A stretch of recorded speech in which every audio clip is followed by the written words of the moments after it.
Il y a quelque chose que j'observe très souvent et que j'ai moi-même vécu pendant longtemps. J'avais l'impression de manger correctement, pas parfaitement, un petit peu comme tout le monde, mais suffisamment bien pour que mon corps tienne toute la journée. Et pourtant, c'était pas le cas. On dit toujours que c'est toujours le cordonnier qui est le plus mal chaussé, mais vers 11 heures, j'avais déjà la sensation de creux, j'avais déjà faim. Et en fin d'après-midi, je devenais complètement irritable avec une envie vraiment de grignoter presque automatique à partir de entre 5 et 6 heures. Le soir, j'étais tellement fatiguée et incapable vraiment de décrocher mentalement. Alors pendant longtemps, j'ai cru que j'étais un problème. J'ai cru que c'était le problème de ma volonté et que je manquais de rigueur ou que je ne faisais pas les bons choix au bon moment. Alors j'ai essayé d'ajuster au fur et à mesure. Manger mieux, faire plus attention, ajouter des aliments qu'on me présentait comme essentiels, notamment des protéines. Et bien malgré tout ça, il y avait toujours quelque chose qui ne tenait pas. Et c'est là que j'ai commencé à comprendre que le problème n'était pas forcément ce que je mangeais.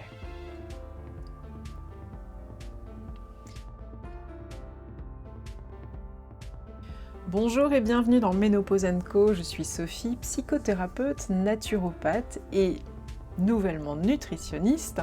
Et dans ce podcast, on cherche à comprendre, à mettre des mots sur ce qui bloque dans ta santé hormonale, à y voir clair, là où beaucoup de femmes se sentent perdues, fatiguées, voire même parfois incomprises.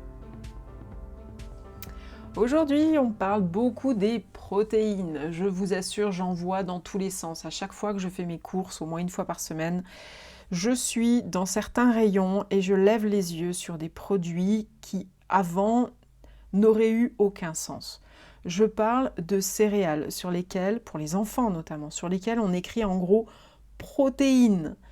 J'ai vu des pâtes dernièrement qui avant étaient écrits complet et maintenant sont écrits en grand plus de protéines.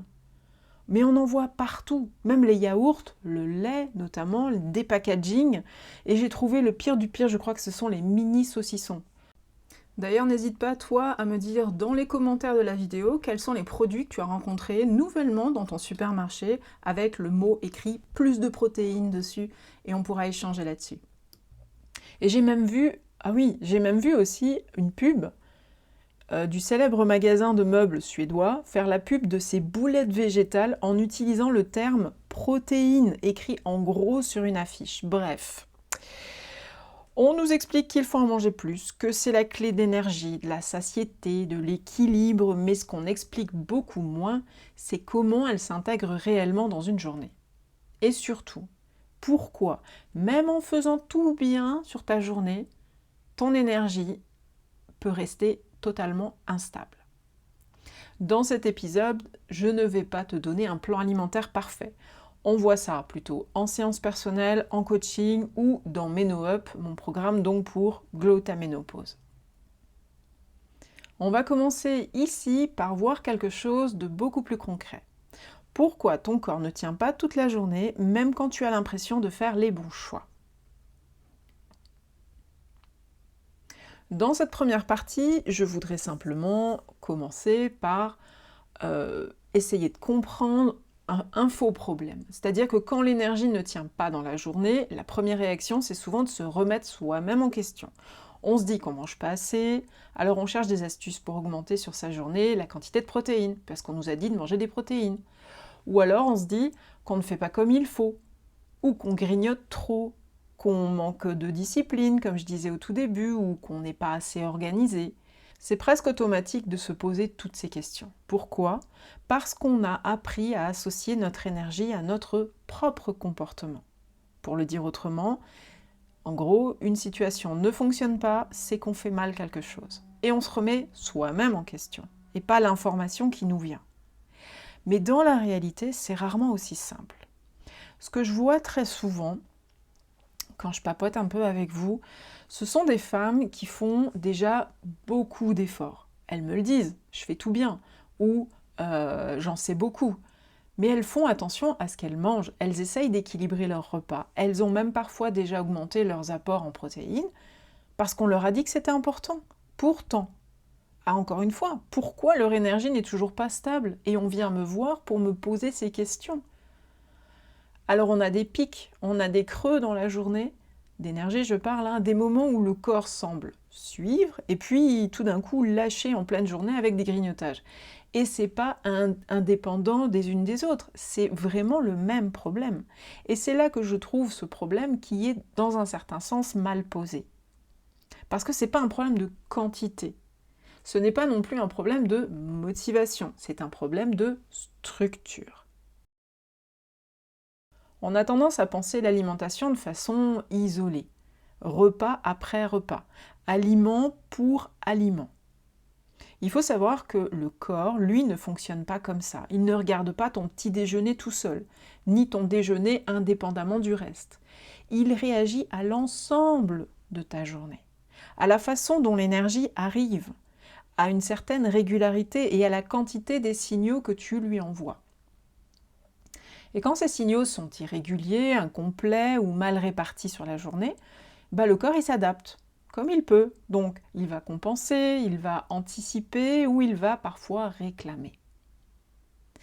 En gros, il va te forcer à trouver de l'énergie.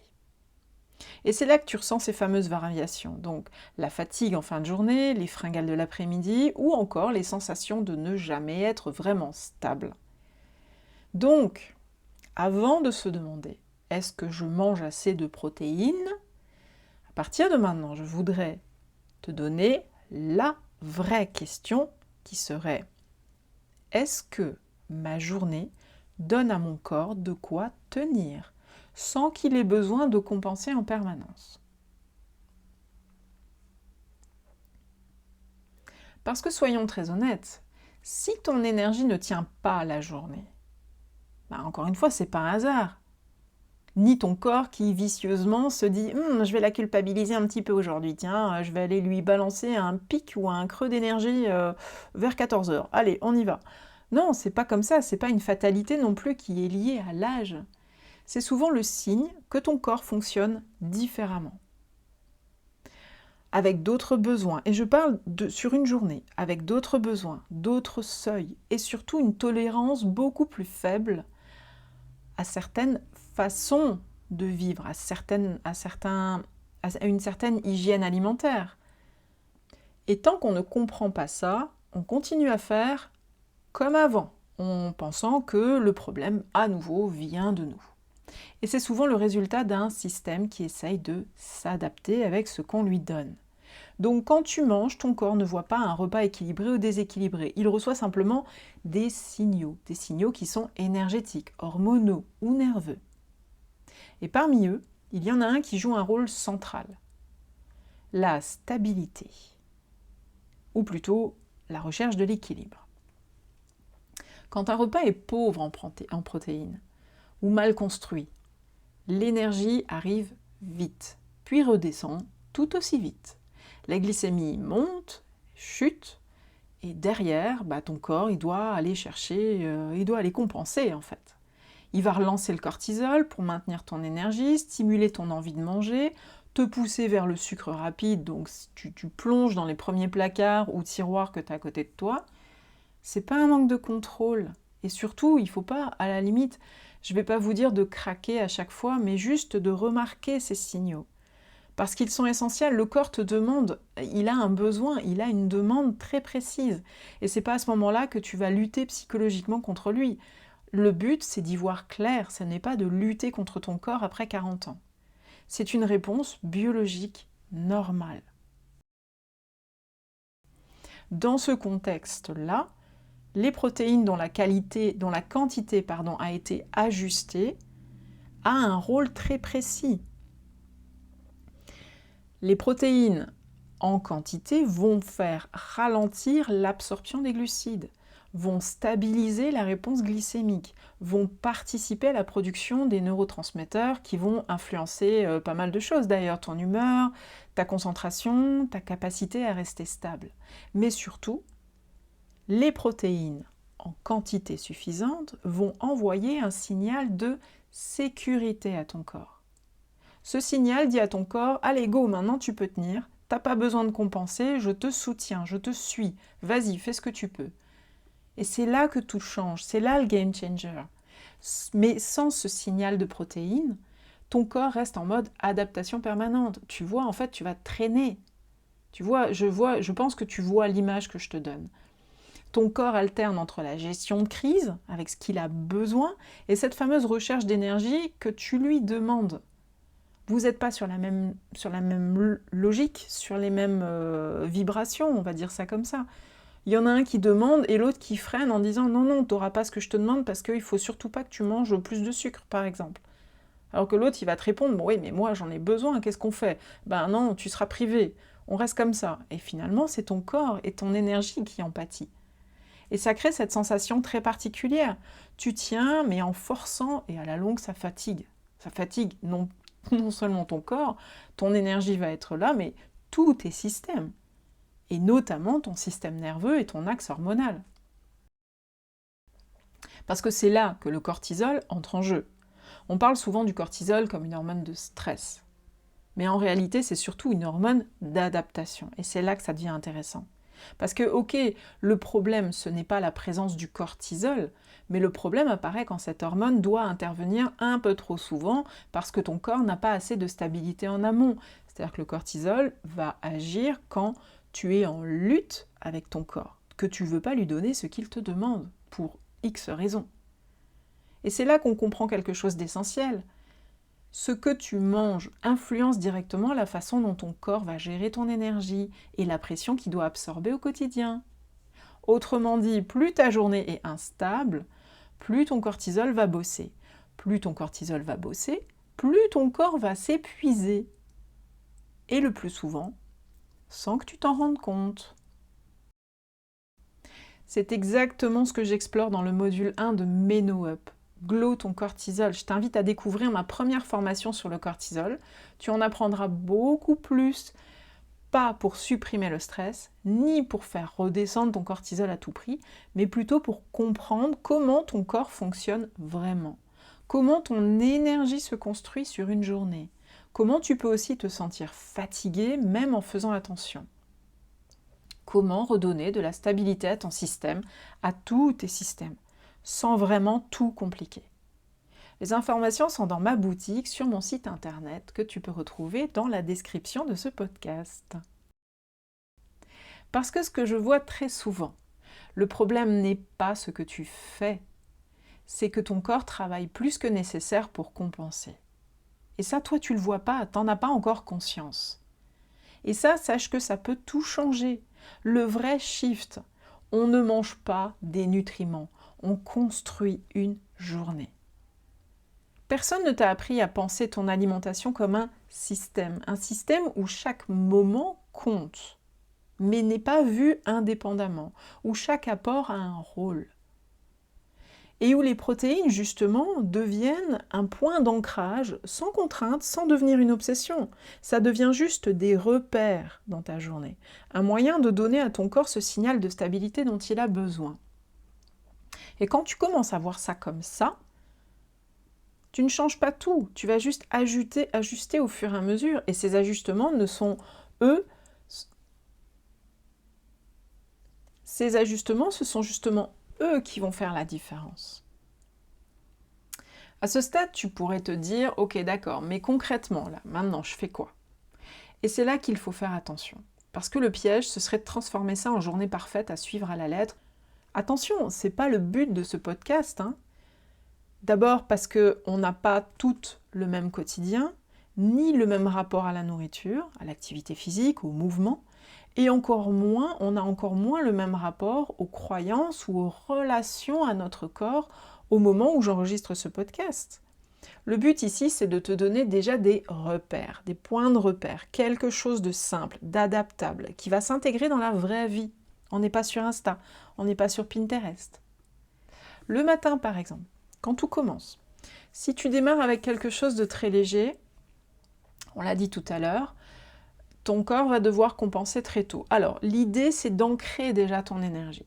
On sort la carte des protéines ici, on y va.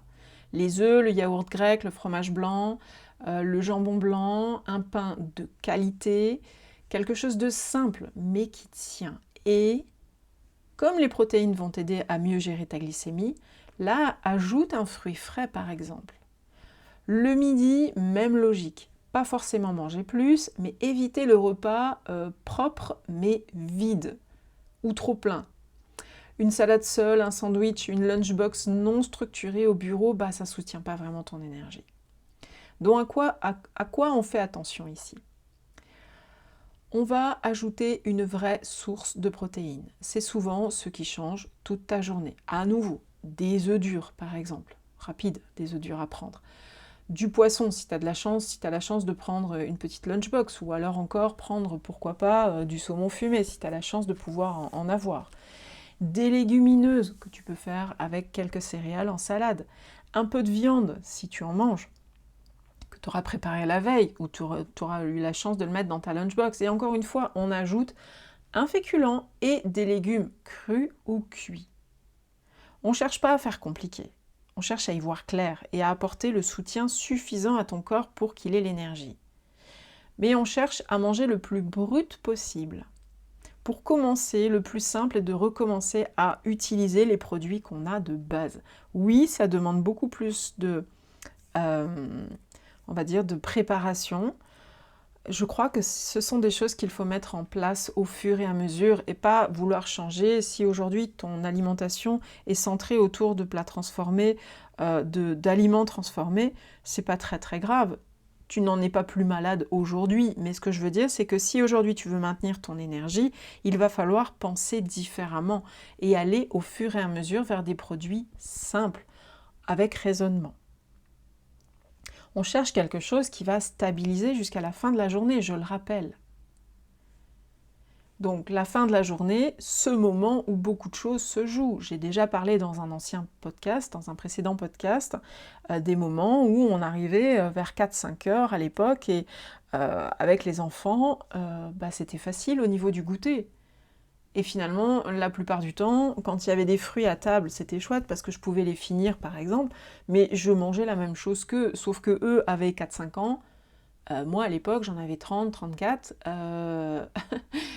Tu vois, au niveau calorique, c'était pas le même enjeu. Mais si ta journée a été instable, encore une fois, ton corps va réclamer. Et c'est là que le goûter, par exemple, peut devenir intéressant. Est-ce que le goûter est vraiment intéressant ou est-ce qu'il faut le bannir? Parce que le goûter, moi, je ne le vois pas comme un craquage, mais plutôt comme un ajustement. Un yaourt, quelques amandes, un peu de fromage, quelque chose qui évite la chute et que tu te goinfres littéralement arrivé au repas du soir. Parce que les repas du soir sont les repas peut-être les plus conviviaux quand tu es en famille. Et c'est là où on a la tendance à manger un petit peu plus. Et justement, donc, prendre un goûter va te permettre d'arriver au dîner sans être en mode rattrapage. Parce que tu vas avoir faim. Encore une fois, ce n'est pas une question de perfection, c'est une question de structure, de petits ajustements placés au bon moment et surtout de la cohérence sur l'ensemble de ta journée. Y voir clair quand ça bloque. Ce qu'il faut retenir dans tout ça, ce n'est pas qu'il faut manger plus de protéines et suivre à la lettre. Ce serait franchement trop simple et ça marcherait pour tout le monde, mais ce n'est pas le cas. Et surtout, ce serait passer à côté du vrai sujet. Parce que le vrai sujet, c'est de comprendre pourquoi ton corps ne tient plus comme avant, pourquoi certaines journées te vident plus que d'autres, et même quand tu fais attention, pourquoi tu peux avoir l'impression de bien faire sans en ressentir les effets positifs. Voir clair ici, c'est pas ajouter une règle en plus. Ton corps fonctionne en conditions réelles, avec un rythme, avec des contraintes, avec une capacité d'adaptation qui a évolué après 40 ans, soyons très honnêtes. Et à partir d'un moment, ce n'est pas que tu fais mal, c'est que ton corps ne tolère plus certaines façons de fonctionner. Et c'est là que tout change. T'arrêtes de corriger en permanence, tu commences à ajuster. Avec plus de précision, avec plus de simplicité et surtout fais beaucoup plus attention à ce que ton corps est en train de te dire. Si cet épisode t'a parlé, je te recommande de ne pas chercher à tout changer dès maintenant. Regarde simplement ta journée, tes prochaines journées, et pose-toi la question suivante. Est-ce que mon corps a vraiment tout ce qu'il faut pour tenir sans compenser? Et s'il compense, écoute-le. Note par exemple dans un carnet à quelle heure, à quel moment tu as eu envie, soit de sucré, de salé, de gras par exemple aussi. Il faut noter tout ça, parce que c'est vraiment comme c'est un jeu de piste qu'il va falloir commencer à dérouler, cette pelote de laine qu'il va falloir commencer à dérouler, parce que là je t'offre le petit bout de la pelote de laine, il va falloir juste que tu déroules. Et c'est souvent là que les choses commencent à bouger.